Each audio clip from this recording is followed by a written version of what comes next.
O pessoal interpreta que investir nas ações, investir no mercado, é coisa que talvez possa ser de um ano. Não é. O investimento é enquanto a empresa estiver gerando bons resultados. Minha história é uma história como muitos brasileiros que vieram de uma origem humilde, não é isso? E que, para ser muito sincero e muito honesto, teve que trabalhar para ajudar a mãe. Minha mãe ficou viúva quando eu tinha 1 ano de idade. E eu sempre me sensibilizei com o fato dela ser uma guerreira, uma trabalhadora, e sempre postulei a minha postura, assim, de tentar ajudá-la, né? Então, naquela época eu era criança, então eu fui fazer aquilo que era possível fazer para ganhar dinheiro. Então, eu fui ser engraxate, fui aprender a ser alfaiate com meu padrinho, né? Coisas que eu não gostei, mas tive que fazer, né? Como é que foi sua entrada no mercado de investimentos? Conta um pouquinho pra gente, porque você a minha trabalhou como entrada engraxate, vendedor de balas, mas como foi esse mas primeiro isso passo? quando eu era criança. Depois eu fui evoluindo, evidentemente, eu fui crescendo. Eu me formei contador, não é isso? Em 1958. Em 1962 eu me formei em economia. E aí então eu já havia adquirido uma certa maturidade em termos de economia, não é isso? E nós então fomos evoluindo na razão direta das pesquisas que a gente foi desenvolvendo. E eu sempre mirei o meu foco, né, para mim poder ter uma renda mensal. Essa foi meu principal objetivo. E para mim ter uma renda mensal, eu acabei analisando uma série de fatores. Eu aí de contador eu fui para ser auditor, e de auditor a gente frequentava as empresas, conversava com os empresários e via que os empresários, eles tinham o quê? Eles tinham uma forma generosa de ter uma renda mensal através do quê? Através da participação de lucros, etc. E isso foi evoluindo em mim até que um belo dia eu falei, bom, eu vou ingressar nesse universo de investidores, não é isso? E comecei pequeno, comecei comprando insignificância, né? É que o universo, ele oferece para você uma perspectiva fantástica. É uma pena que o brasileiro, ele não tenha tido a preocupação de examinar isso. E ele, segundo a minha observação, ele sempre tem sido monitorado pelo banqueiro no sentido de seduzi-lo a dizer, olha, se você comprar ações, você vai ficar pobre de repente. E não é. Ele pode ficar rico de repente. Pobre nunca. Então, e o brasileiro hoje ele não compra ações porque ele tem medo de entregar os seus recursos para pessoas competentes. E aí ele prefere entregar seus recursos para pessoas incompetentes. O camarada que coloca o dinheiro na poupança, na razão direta que você acaba alcançando uma cultura de investimento. Cultura de investimento é saber na mão de quem você coloca o seu dinheiro. Você vai ver que, em última análise, vai na mão da Dilma, foi na mão do Fernando Henrique e da maioria dos economistas no Brasil, que a maioria dos economistas, eu não sou nenhum gênio, veja bem, mas a maioria dos economistas do Brasil, eles são PhD em olerite, eles querem emprego, eles não são pessoas que assumem riscos. Então, por isso, talvez que o Brasil nunca tenha tido um plano. O Brasil teve conversões, é diferente, que foram denominadas como plano, mas nunca foi um plano. Plano é uma estrutura organizada de maneira tal que você enxerga um objetivo final. Luiz Barsi, que hoje é um bilionário na Bolsa de Valores, começou com pouco dinheiro, né? Então, se você pensa, poxa, vou começar com R$50, R$100 é muito pouco, não. Tudo tem um início e a gente começa com pouco. O que acontece, Barsi? As pessoas, nesse momento, elas estão assim, a bolsa tá barata, tá cara, quanto vale aquela ação? Pago R$5, pago 10. Pra você, preço importa? Bom, o preço, evidentemente, ele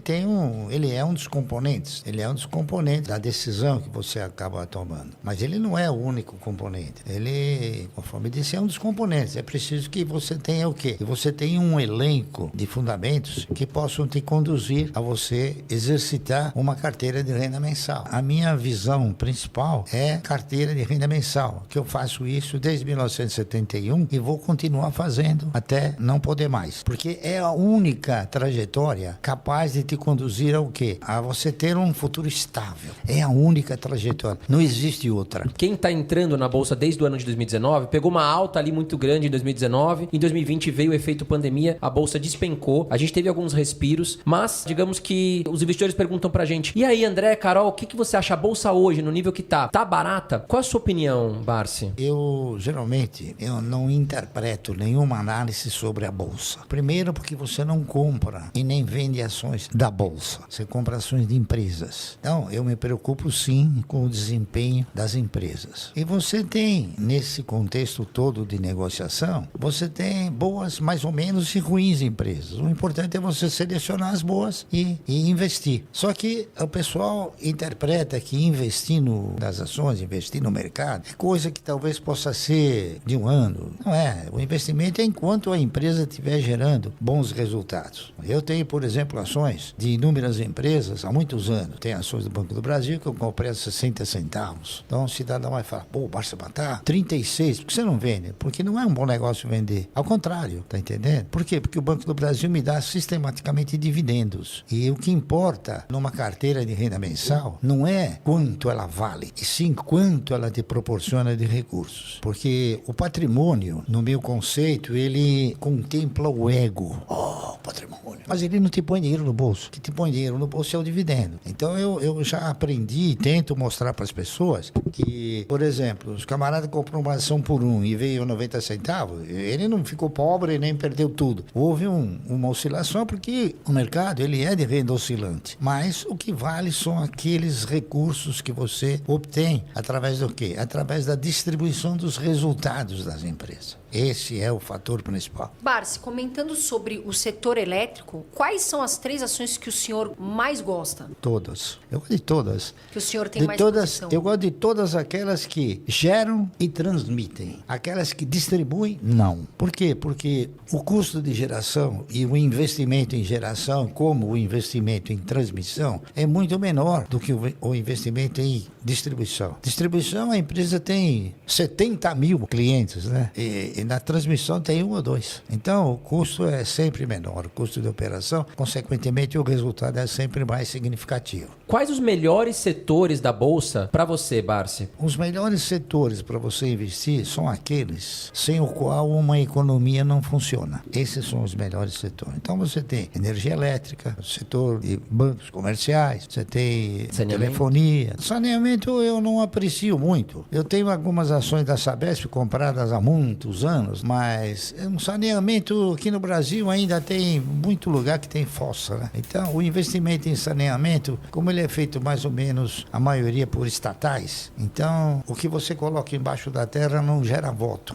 Quando que o senhor acredita que é a hora de vender uma ação? Quando ela não gerar mais os resultados que você espera dela. Mas o senhor acredita assim? Porque muitas pessoas têm dúvida. Vamos dar um exemplo aqui, a Magazine Luiza. Tá passando, né, o varejo tá passando esse momento delicado, as ações estão despencando e aí os investidores ficam assim, será que eu vendo ação agora? Será que eu não vendo? Será que eu compro? Será que não? O senhor acha que depende da fase, por exemplo, Itaúsa agora, o senhor vendeu porque, né, de repente veio essa fase, ou seja, vende porque tá passando esse momento e você vendeu porque perdeu o sentido? Ou você acha que, por exemplo, nesse caso, a Magazine Luiza, por exemplo, está passando esse momento, o investidor deve vender ou não? Deve avaliar a empresa? Você e todos esses que acreditam no setor de varejo, eles são um pouco informados em termos de histórico. As empresas de varejo, pelo menos umas 40, quebraram. E as próximas quebrarão. Magazine Luiza, um dia vai quebrar. Eu não sei quando, mas ela vai quebrar. Eu não sou profeta. Estou falando em termos de histórico. Veja bem, quebrou o seu Gears, quebrou a Casa Centro, quebrou o Mapping, quebrou a Slooper, quebrou a Ultralar. O que acontece no Brasil, principalmente, é o seguinte. O setor de varejo é um setor que ele é manco. Ele não tem uma conotação confiável na sua operacionalização. Por quê? Porque o governo ele engana você e engana todo mundo. Ele diz para você que a inflação é 8% quando é 40%. Então o que acontece? No varejo você compra um produto por R$1 e você fala, bom, eu vou vender esse produto em 10 parcelas ganhando 100%, tá correto? Então você vai vender por 2. O que ocorre? Durante o transcorrer, a inflação ela corrói de uma forma vingativa até, eu diria. Então quando chegou na metade do caminho, aquilo que você vai receber R$2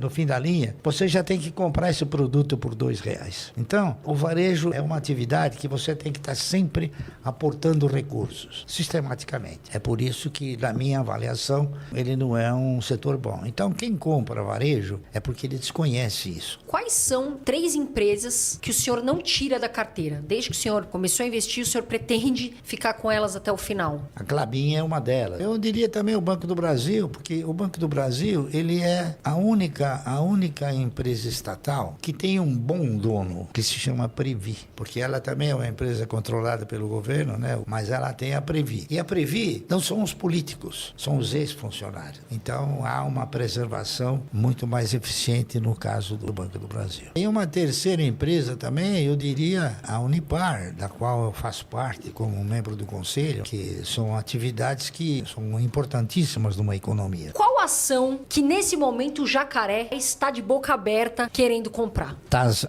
TASA. Taurus Armas. Eu estou comprando também ações da Vibra,